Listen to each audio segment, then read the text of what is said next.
Hi, I'm Nikki, the Obsessive Bookseller. Welcome to my channel. Today I'm going to share some of my book journaling ideas. I've had a ton of requests over the years. Every time I mention anything about how I keep track of my reading and my blogging schedules and all of that. And there's a wide range of complexity here. It starts out with just basic keeping track of my book reviews to these elaborate charts and layouts that I designed to help me keep track of everything. So the hope is, if you like working with pen and paper as much as I do, perhaps some of the ideas that I'll show in here will spark some sort of helpful tool to add to your arsenal of book tracking. I've got two basic lined notebooks that I've used and then bullet journals with the dot grids. So let's get started. I'm going to start today with the most basic book journaling and kind of go through a progression of all the things I've done over the years. And I'll kind of show you how I've evolved to the style that I currently have and what I'm using now. But anyway, this is as basic as it gets. This is where I started. Just printing out pictures of the book covers and writing reviews. This was back before I did blogging. And in 2005, it looks like I started this year after I graduated high school. What struck me about this is that I had the impression that I read a lot of series back to back, which is true. But I actually did bounce around a little bit. And then you knew a series was good when I binge read it back to back. But if this is all you want to do to keep track of your thoughts, it's a highly satisfying method. And at some point, I think even though a lot of these reviews are very rudimentary because I hadn't been doing it for an audience, this was just for my own amusement, I'll probably eventually take all of these and translate them into Goodreads reviews.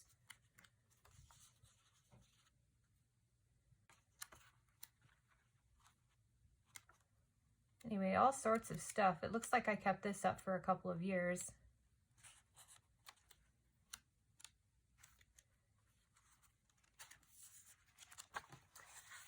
And then jumping forward quite a ways, got tired of it. I think this was about the time I hit my master's program. So yeah, didn't finish that out, but I love it. This was my version of a TBR back in the day. Printing out the covers and putting them back in the back of the book. Like, oh, I think I'll probably read those eventually. Most of them I have by now, actually. Okay, so there's the first one. Very satisfying. And several years ago, I discovered bullet journaling and kind of copied other people's formats. This one came from Boho Berry, but I wanted a place up top to kind of track my reading. And even to this day, using the kind of shading in progress bar for reading, very satisfying way to track things for me. But then it kind of evolved a little bit. So I started making the books more prominent. And then you can see here I started adding in ways to track not only progress bar, but reviews that I wanted to do. Then in following months, it got more elaborate. You can see how well I filled everything in. I am notoriously inconsistent at writing reviews. But yes, continued with the progress tracker. I liked that I could color coordinate it, continuing on with the themes of the month. And then started getting myself on a blogging schedule. And instead of having things on a calendar, I really like having just the dates out that I need to focus on. Found that exceptionally helpful. And one of my early attempts at an incomplete series tracker. And then I kept up that format for quite a while and started adding in to be read sections and then doing my 5-for-1 challenge. For every 5 that I read, I had to purchase one. That will continue on in the more elaborate book that I have set up. And then at one point I saw a layout with a bookshelf as the theme, and I thought that was the coolest thing. So right here, I have a spread for habit tracking, and I loved the bookcase thing so much that I started using it on a monthly basis a couple of years later. Yeah, this was where it all started.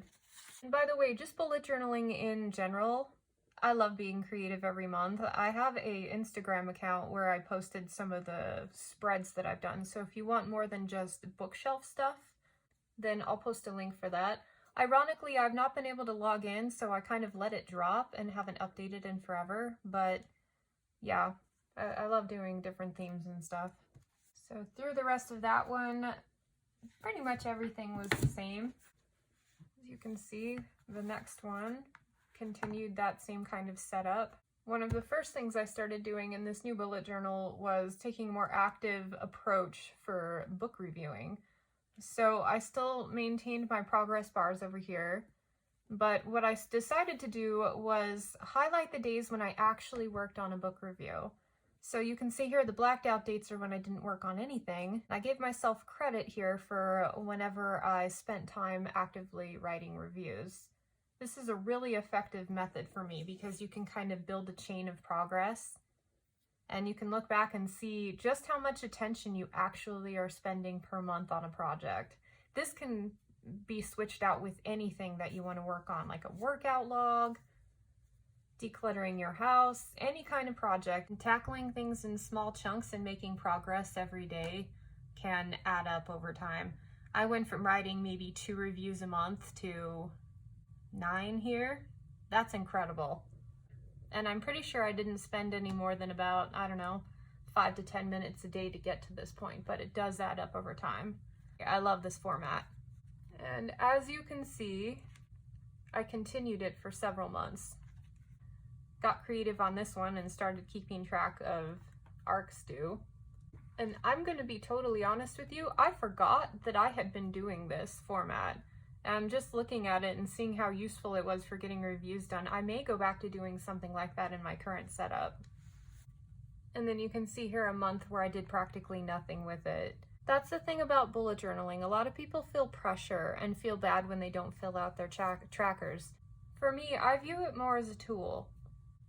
If I'm really fired up about working on certain goals, this visual layout definitely helps me stay on track.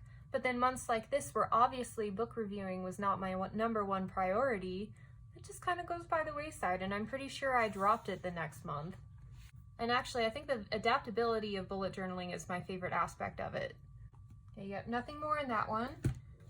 So this is the current one I'm using, but I think we'll look at the more fun and quite a lot more complex book journal that I have put together.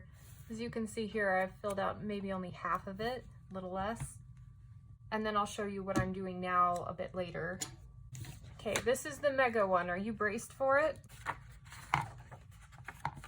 So, I mentioned that I loved the bookshelf format of it. And this is kind of wonky. You can see I wasn't very good at drawing books early on. With how many books that I ended up drawing in this entire journal, oh my gosh. But what I love most about this, you don't even have to have special tools to do this. You don't need a dot grid journal. You just need a regular notebook. So I started doing these TBR tackler shelves. I've been running tackling the TBR on my blog for years and years now, and I've started doing it on my YouTube channel. But I love having a lineup of possibilities each month. And I gave myself a little spot to check off when I had finished and when I had read everything on the shelf, which does not happen very often these days anymore, but it gets a slash through. And you can see there's one in January here that I still haven't read. That was in 2017. Keeping track of blogging schedules, this was incredibly helpful for me to stay on task and to see if I got a little bit ahead. Because as soon as the actual date hit, I would cross off the corresponding one on here. So if I had scheduled out more than the dates had been filled out, then I knew I was ahead of schedule. It was a quick glance. And you can see I've tabbed everything here. So when I finished with this blogging schedule, I had done so many other things in between that I needed a way to get back to the next one without having to dig through everything. So that's kind of what these tabs are indicating, each type of spread in here that I did. My 1500 for one challenge, when I was trying to limit how many books I was purchasing. So I'd have to read 1,500 pages for every one book that I purchased. And when you do that, when you have to earn your purchases, you're a lot more careful on which books you decide to bring home. There's no like book outlet impulse buys. I'm not wasting my hard-earned purchase on just a $5 book. We're going big. But since it took several weeks to get to this point, I ended up ordering maybe 1.5 books a month is I think what it averaged out, which is much more manageable. I had a place here to keep track of currently reading notes and stuff, so when I went back to write my reviews, I didn't forget a lot of it. I found actually just the act of writing it down solidified it in my memory, and I very rarely referenced these when I was actually writing the review. So, a couple more of those. Non-book related, another blogging schedule. Non-book related. Okay, my unfinished series tracker. I gave each series its own little shelf here, and when I finished everything, crossed it off. And right here, I gave an indication on whether or not it was high or low priority. And I continued that in here. These little stickers indicate that at the time of filling this out, I had read everything up to date.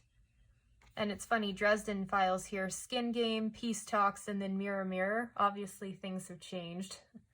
But yeah, this was a really fun thing to fill out. I've simplified quite a bit since then, but this is still one of my favorite things I've done for this challenge. You can see I've got a couple pages here for it. Okay, more tackling the TBR. 1,500 for one. In an effort to stop obsessively scrolling on my phone, I found myself on my library wish list app constantly trying to decide what to read next. So decided to create a couple of bookshelves and write down all of the titles I was most interested in from there, and then kind of check off underneath when I had read them. Now, I have read so many more than are checked off here right now, and I didn't find this particularly useful in the long run, but it was fun to create. It's kind of like a cool snapshot in time of all the things I was interested in. Made another little tracker over here of all the books I had bought in my audio library. Now I have over 200 that I haven't read, not just like however many is on this sheet. That's a fail.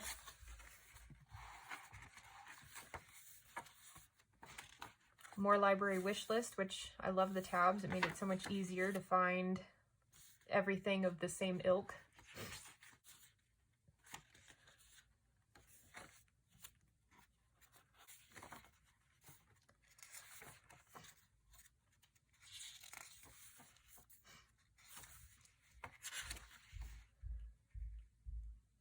And that pretty much summed it up. I mean, you can see I continued using this for a couple of years. It did take a lot more time to set up all of these templates than I feel like I have time to do now. But having all of my book-related things in one place was incredibly satisfying. Like a one-stop hub for everything I was doing. And I built these TBR things several months in advance so that I could go through and kind of plan everything out ahead of time. I loved doing that. I left a couple of spaces, so if I got through the month and didn't get to one that I really wanted to, I would bring it down. And then when I read it, I got to check off a couple different months worth of spots. That was pretty satisfying. So anyway, this was great. I loved this. We're kind of at the end of everything that I had filled out. And yeah, really proud of this. It kind of feels like a work of art, like a labor of love. And then we get into what I've currently been doing.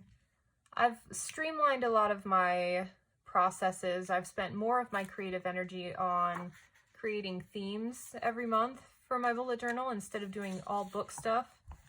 For example, doing more art on the cover sheet. And my book hub got simplified dramatically. But yeah, when you only have a finite time to be creative every month, you got to kind of pick and choose what you're doing.